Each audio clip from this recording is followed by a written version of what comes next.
Je suis contente de vous retrouver pour ce café politique d'une autre semaine bien chargée au Nouveau-Brunswick avec nos collaborateurs du café, en fait, avec un petit changement aux participants cette semaine. Et ben, à tout seigneur, tout honneur, je vais commencer à Fredericton parce qu'on garde notre ancrage dans la capitale avec notre collègue de Radio-Canada, Alix Villeneuve, qui remplace Jacques Poitras de CBC cette semaine. Alix, merci d'être là avec nous aujourd'hui. Bonjour Martine, Merci ça fait plaisir. beaucoup. Et on, bien sûr, se tourne maintenant vers Caraquette pour accueillir François Gravel, éditorialiste de l'Acadie Nouvelle, qui, ma foi, est très occupé. On vous voit sur tous les plateaux durant cette campagne électorale fédérale, François. Je me tourne la tête au réseau de l'information, je tends l'oreille à la Radio nationale de Radio-Canada. Vous êtes partout. Oui, effectivement, pendant les campagnes électorales, on est toujours un petit peu plus occupé que pendant le reste de l'année, mais c'est bien, ça nous permet aussi de donner un peu un petit coin Ben oui. un peu d'informations sur le coin de notre pays, Parlez sur le de réseau nous. national. Ben, c'est nous les chanceux qui pouvons compter sur vous tous les vendredis. Bon, on va lancer ça, les amis, avec notre premier sujet cette semaine. Un petit cadre financier bien attendu, bien serré. Bon, on n'a pas tout à fait le 200 millions. François, c'était le chiffre là, qui était avancé par les municipalités, mais on n'est pas très loin. On a donné de l'oxygène, je pense, aux trésoreries des municipalités du Nouveau-Brunswick cette semaine. Oui, une annonce importante quand même, là. 63 millions de dollars supplémentaires que les municipalités vont se partager et qui fait que l'enveloppe totale aussi va augmenter chaque année d'ici 2030. Les premières réactions ont quand même été positives, Oui, j'ai oui. trouvé. On a vu des élus nous dire que ça ne suffit pas, que, vous l'avez dit, ils visaient un total de 200 millions de dollars. On n'y est pas, mais que c'est un excellent premier pas. Vous avez dit leur donner de l'oxygène, et je pense que c'est exactement ça. Je rappelle que le gouvernement Holt est retombé dans une ère de déficit budgétaire, là, malgré des engagements, malgré les promesses de la première ministre. Il n'y avait pas de garantie là, que autant d'argent serait débloqué rapidement. Le gouvernement libéral est pris ici, je pense, à nettoyer un peu, à régler le problème causé par son prédécesseur qui avait imposé une réforme de la gouvernance locale. Réforme que je crois encore qui était nécessaire, mais qui s'est retrouvée à fragiliser la santé financière de la plupart des nouvelles municipalités fusionnées, là, au lieu de les rendre plus fortes, ce qui était la prémisse de départ. La plupart, au contraire, sont maintenant plus en difficulté. L'ancien ministre, Daniel Alain, lui avait promis en fait un nouveau cadre financier. Il ne l'a pas livré. Il y a eu des élections, bien sûr. Son gouvernement a été battu. Et maintenant, c'est aux libéraux d'essayer de régler le problème. C'est un enjeu, ça, je le rappelle, qui touche le portefeuille de tout le monde ici, là, parce que Oui. les dépenses municipales n'ont pas diminué. Et les municipalités doivent aller chercher de l'argent quelque part. Et ce quelque part, eh bien, ce sont nos factures d'impôts fonciers. Et puis, Alix, les dépenses sont importantes. On entendait les porte-paroles des municipalités. Écoutez, on est en retard de 10, 15, 20 ans sur des rénovations d'infrastructures. Et puis, on a besoin de ça et d'encore plus, au fond. Et même s'ils n'obtiennent pas ce qu'ils demandaient, le 200 millions, ils ont tourné leur réaction de façon positive aussi. Donc, ils reçoivent 138 millions, mais au lieu de dire il nous manque plus de 60 millions, il y aurait eu comme groupe de pression pu utiliser cette ligne d'attaque-là, dire qu'il n'y en a pas assez. Ils disent plutôt que c'est un pas dans la bonne direction, un bon départ, mais qu'il n'y en a pas assez. Et également, la FMNB, là, cette réforme fiscale-là, ça fait près de 2 ans là, que c'est la priorité à chaque fois qu'on leur parle. C'est l'enjeu numéro 1 avec les discussions avec le gouvernement, qui, on comprend aussi qu'elle était peut-être plus importante que ce qu'on peut penser sur la place publique lors des élections précédentes. Il y avait une théorie qui était entre autres partagée par Paul Dastou, qui était chef de cabinet de Blaine Higgs, qui lui pense qu'une des raisons pourquoi les conservateurs ont perdu dans certaines communautés, c'est la réforme fiscale, parce qu'ils se sont mis à dos les élus municipaux. Les élus municipaux qui ont un ancrage dans leur communauté, qui ont un réseau, une force de frappe politique, et que ces élus-là, entre autres à Quispamsis, entre autres, dans la circonscription de Blaine Higgs, le conseil municipal était plutôt hostile à Blaine Higgs lors de l'élection. Eh bien, avoir une organisation politique, des politiciens qui font campagne contre soi, selon Paul Dastou, ça a été déterminant. Donc, ici, visiblement, les libéraux, même s'ils n'apportent pas tout l'argent, ont au moins réussi à maintenir des conversations et des communications pour bien s'en sortir dans les réactions de ce qui a été annoncé cette semaine. Oui, et le président de la FMNB m'a confirmé, il y a autre chose qui s'en vient, là. Puis d'ici le dépôt du projet de loi, et il y avait un embargo, il ne veut pas m'en parler, mais il dit, il y a d'autres choses qui s'en viennent. Donc, il y a peut-être un petit indice dans la réaction positive, là, que ce qui s'en vient est encore dans la lignée de ce que revendiquent nos municipalités. On va suivre le tout, c'est sûr. On passe à notre deuxième sujet, qui va se faire en deux volets parce que, bon, on a parlé de santé et comme c'est souvent le cas, sous divers angles cette semaine. Je vais commencer avec vous, François Gravel.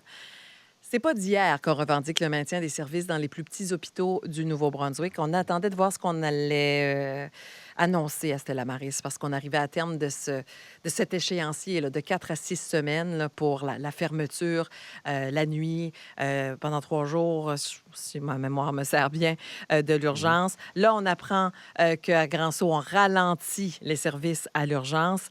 Ça demeure d'actualité, François?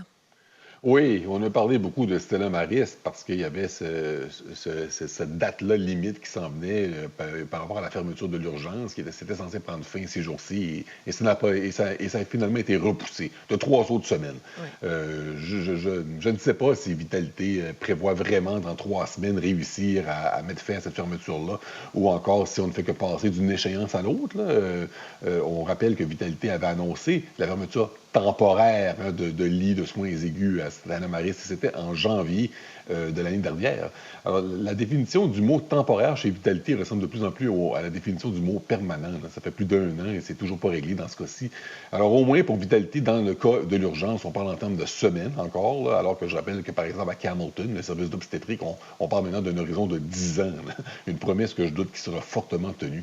Fait que, ce qui se passe avec Stella Maris, et vous venez de l'aborder, Martine, ça rappelle bien sûr que ces problèmes-là, on se retrouve dans plusieurs autres hôpitaux. Ça rappelle aussi la tentative de réforme qu'avait tenté d'imposer Blaine Higgs dans son premier mandat. Il avait identifié, lui, 6 hôpitaux en milieu rural en nous annonçant que les services d'urgence seraient fermés tous les jours de minuit à 8 heures. Il avait reculé. Il avait jeté la faute sur Vitalité en disant que le réseau n'avait pas un bon plan. Et je me souviens que le PDG, à l'époque, c'était Gilles Lantigne, avait répliqué en disant que M. Higgs pouvait bien blâmer qui il voulait pour justifier son recul, mais que les problèmes de recrutement, eux, ils n'étaient pas réglés pour autant. Et il n'avait pas tort. Plusieurs des hôpitaux visés par la réforme peinent aujourd'hui à maintenir leur urgence ouverte 24 heures sur 24, 7 jours par semaine. C'est le cas de Stella Maris, mais c'est aussi le cas à Sackville, à Perth and Dover, à Sussex, et j'en passe. Nouveau gouvernement, nouveau parti au pouvoir, mais même problème, même difficulté dans les urgences. Oui. On va parler avec vous, Alix Villeneuve, de cette importante promesse, une promesse phare de Suzanne Holt en campagne électorale d'ouvrir ces nouvelles cliniques. Mais là, on change de vocabulaire parce que lorsqu'on constate au fur et à mesure qu'on convie la presse à des inaugurations, c'est qu'on ajoute des ressources dans des cliniques existantes pour former un concept collaboratif, Alix Villeneuve. Bien, on a fait la campagne électorale du côté des libéraux en promettant de créer 30 cliniques communautaires. Une promesse qu'on a beaucoup utilisée, beaucoup répétée, même qui a été annoncée une fois en général et ensuite on allait dans les communautés pour dire il y en aura une ici et tout. Là. On avait précisé à ce moment-là quand même qu'il y avait certaines de ces cliniques-là qui seraient des agrandissements déjà existantes. Mais maintenant, on ne parle plus du tout de créer des cliniques communautaires. On dit créer des équipes de santé familiale. La première ministre assure que c'est la même chose. Et que parce que c'est la même chose, bien, lorsqu'on annonce, comme à la MEC cette semaine, un agrandissement d'une équipe et un changement dans le format, eh bien, ça doit compter comme la livraison d'une des 30 cliniques. Ça, c'est ce que le pitch un peu des libéraux par rapport à ces annonces-là. Mais là, si on regarde un peu plus, on constate que les équipes de santé familiale, ça existe déjà depuis 2 ans à Vitalité. Il y en a même déjà 25. Donc, est-ce que c'est vraiment l'œuvre des libéraux? Oui, répond la première ministre. Elle dit que c'est pas la même chose. Ces équipes-là, avant son arrivée au pouvoir et maintenant, ne veulent pas dire la même chose. C'est le même mot, mais pas la même définition. Que maintenant, il y a un élargissement, que maintenant, il y a un partage des dossiers, par exemple. Elle va donner d'autres exemples comme ça pour dire que ces équipes ne sont plus la même chose qu'elles étaient. Mais là encore, lorsqu'on va voir les communications de Vitalité de la dernière année, on constate que ce que dit que la première ministre font maintenant, bien, il faisait déjà à l'époque aussi, selon les communications de Vitalité, qui disaient justement en 2024, mars 2024, que les équipes de santé familiale, bien, c'était des regroupements familiers de médecins qui n'ont pas nécessairement, où le patient va pouvoir aller et sans nécessairement avoir son propre médecin, mais avoir une clinique avec plusieurs personnes qui se partagent le dossier. Donc, quel est le changement? Là, maintenant, les libéraux disent qu'on accélère la cadence de l'implémentation des équipes de santé familiale. Donc, on est passé on va créer des cliniques communautaires partout dans la province à on va accélérer l'élargissement d'un modèle collaboratif déjà existant. Il y a ici un changement entre la promesse et comment on présente maintenant la livraison de cette promesse. Et on verra. Ultimement, le but, c'est que plus de gens puissent voir un professionnel de la santé dans un délai raisonnable. On est d'accord avec ça, mais ce sont des nuances très importantes à apporter là, alors qu'on est maintenant dans la réalisation de cette promesse-là. Merci pour ça, Alix. On va passer à notre troisième sujet. C'est un incontournable et vous faisiez bien de nous le rappeler en conversation hier, François Gravel. On est à Café politique. On va parler de ce qu'on retient cette semaine dans la campagne électorale fédérale. Puis tiens, je vais commencer avec vous, François. Bien, on est rendu à mi-chemin dans la campagne électorale, oui. Martine. Et il y a des moments où je me dis qu'il n'y en a pas vraiment, en fait, de campagne. Qu'en fait, les chefs attendent. Ils font quelques promesses, des engagements, ils donnent le change en attendant la prochaine sortie du président américain, Donald Trump. Oui. Cette semaine, on a beaucoup parlé, par exemple, de loi et d'ordre.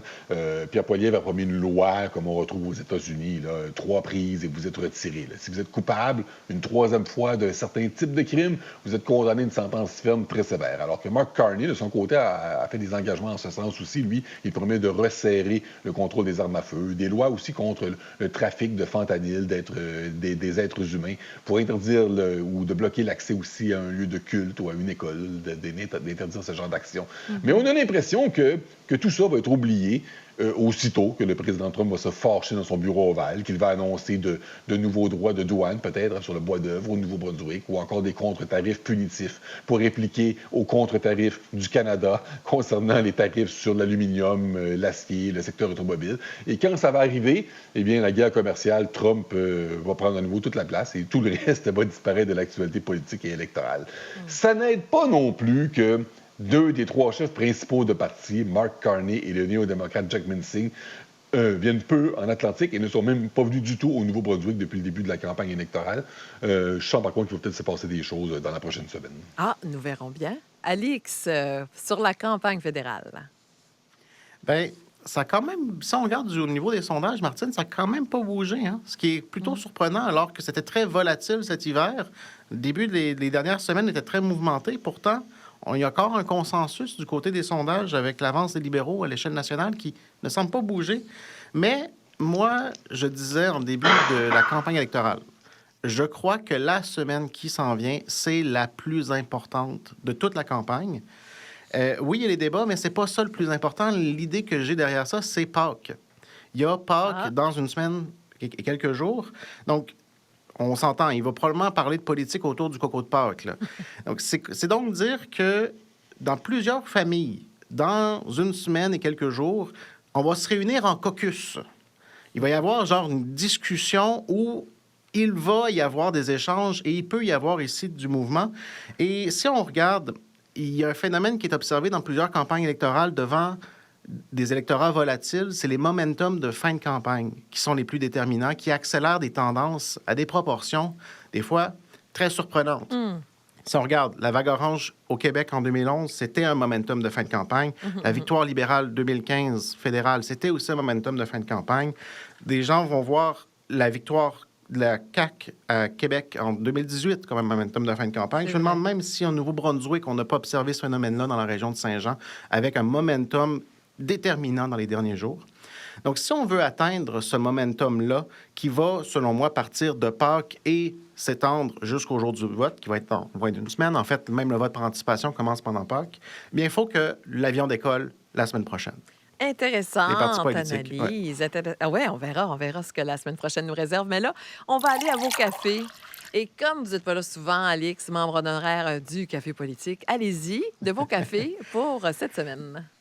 Bien, j'ai un café, et je ne sais pas comment le définir, au donateur du Parti conservateur, Parti progressiste conservateur, puisque ce matin, Jacques Poitras, justement, il publiait un article à CBC où il expliquait que dans les rapports financiers des partis politiques qui ont été révélés dans les derniers jours, c'est des données publiques, eh bien, il y a 550 000 $ qui ont été donnés pour la campagne, en fait, 550 000 $ de la campagne progressiste conservatrice des conservateurs de Blaine Hicks de l'automne, qui ont été versés soit à Steve Outhouse ou à son entreprise. Steve Wallace, c'était le directeur de campagne des conservateurs, un conservateur de l'Ontario qui avait milité dans l'Ouest canadien. Il a fait plusieurs campagnes, qui avait été engagé de l'extérieur pour être le stratège de cette campagne. On ne parle pas de 550 000 juste de salaire. Là. On parle de services. Donc, il y a là-dedans, probablement, on devine les services de communication, Oui. production, montage vidéo, mais aussi des sondages derrière ça. C'est quand même beaucoup d'argent. Je lisais dans l'Acadie Nouvelle que la campagne conservatrice tournait autour de 700 000 de budget. 500 000 pour un directeur de campagne et son entreprise, c'est une grosse part du morceau. Ça a été un beau contrat pour ce monsieur. Merci, Alix. Il reste... bon, on vous donne une bonne minute, mon François, vos cafés. Oui, café chaud, bien sucré aux journalistes qui couvrent la campagne de Pierre Poilievre. M. Poilievre fait preuve de beaucoup d'hostilité à leur endroit. Il ne répond pas à beaucoup de questions non plus. On a appris ça hier sur RDI. Et je l'ai déjà dit au Café politique, puis je vais le répéter aujourd'hui. Je ne comprends pas la stratégie de M. Poilievre. Il est bon en entrevue. Il aurait tellement avantage à multiplier les occasions. Et c'est le contraire. Ça semble être plus important pour lui de montrer à sa base qu'il n'aime pas les journalistes que de saisir toutes les occasions de parler aux électeurs. Alors, c'est un mystère pour moi, pourquoi il agit de cette manière. Et un café corsé aux employés d'élections au Nouveau-Brunswick qui ont vécu un problème particulier cette semaine. Il y a des élections complémentaires municipales lundi dans 7 municipalités pour élire des postes vacants, notamment à Miramichi et à Memramcook. Et on apprenait que lors du vote par anticipation, il y a plusieurs électeurs qui ont fait part de leur frustration parce qu'il y a eu confusion. Certains s'étaient déplacés en croyant pouvoir voter par anticipation aux élections fédérales. Ils n'étaient pas là pour élire un conseiller municipal ou un maire. Ils étaient là pour élire un député fédéral. Et le vote par anticipation lui commence le 18 avril. Et ça aussi, ça cause certaines frustrations parce que c'est vendredi saint et ils sont plusieurs à trouver que ce n'est pas approprié d'ouvrir des bureaux de scrutin en pleine semaine sainte. Eh bien, les deux, merci beaucoup pour cet excellent café politique. Alix Villeneuve, on se dit à la prochaine. On suivra vos prochains reportages. Puis, François, on continue de vous lire dans l'Acadie Nouvelle. Merci beaucoup. Merci, au À bientôt. plaisir.